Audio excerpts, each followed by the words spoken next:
नमस्कार दोस्तों, फिर से स्वागत है आपका एक नई वीडियो के साथ। दोस्तों इस वीडियो में आपको बताने वाली हूँ MI 11X में या फिर 11 सीरीज़ के किसी और मॉडल में आप यहाँ पे अलार्म रिंगटोन कैसे चेंज कर सकते हैं। तो अलार्म में आपको रिंगटोन चेंज करना है तो इसके लिए आप चले जाएंगे सेटिंग पे, और सेटिंग पे जाने के बाद यहाँ पे स्क्रॉल करेंगे, आपको यहाँ पे साउंड एंड वाइब्रेशन का ऑप्शन देखने को मिलेगा। आप इस पर क्लिक करेंगे और यहाँ पे अलार्म का ऑप्शन देखने को मिलेगा, आप इस पर क्लिक कर लेंगे। आपके सामने इस टाइप से ऑप्शन देखने को मिल जाएंगे। तो यहाँ पे आपको इनमें से लगाना है तो यहाँ पे क्लिक करके यहाँ से सुन लेंगे, और सेट करना चाहते हैं तो यहाँ पे सेट करके ओके कर देंगे। लेकिन मेरे को यहाँ से नहीं करना है, मैं बैक कर दूँगी और मेरे को करना है अपने जो भी मैंने गाना डाउनलोड कर रखा है वो वाला। तो यहाँ पे चूज़ लोकल रिंगटोन पे जाके आप क्लिक कर लेंगे और फाइल मैनेजर में जाके यहाँ से आप क्लिक करके इसको सेट कर लेंगे, ठीक है। और यहाँ पे ओके पे क्लिक कर देंगे।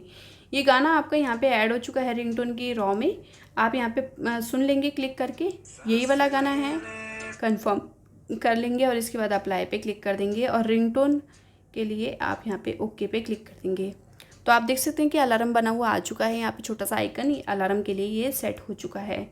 आप चाहें तो इनमें से भी सेट कर सकते हैं, सिस्टम रिंगटोन में से, जैसे सुन लेंगे यहाँ से क्लिक करके इस टाइप से। तो यहाँ से भी आप कोई सा भी चूज़ कर सकते हैं, ठीक है। तो मैंने ये वाला सेट कर लिया है और इसके बाद यहाँ पे बैक कर लूँगी और आप देख सकते हैं कि अलार्म रिंगटोन के लिए ये वाला गाना सेट हो चुका है। अब बारी आ जाती है अलार्म रिंगटोन के वॉल्यूम की। तो वॉल्यूम आपको कितना चाहिए, तो यहाँ पे आप कम और तेज सेट कर सकते हैं और इसी वॉल्यूम में आपका हमेशा अलार्म बजेगा। तो इस टाइप से आप यहाँ पे सेटिंग कर लीजिएगा। आई होप गाइस ये वीडियो आपको ज़रूर पसंद आया होगा। इसी टाइप के और इंटरेस्टिंग वीडियोस देखने के लिए चैनल पे विजिट करते रहिएगा। चलिए मिलते हैं आपको एक नेक्स्ट वीडियो में, तब तक के लिए नमस्कार।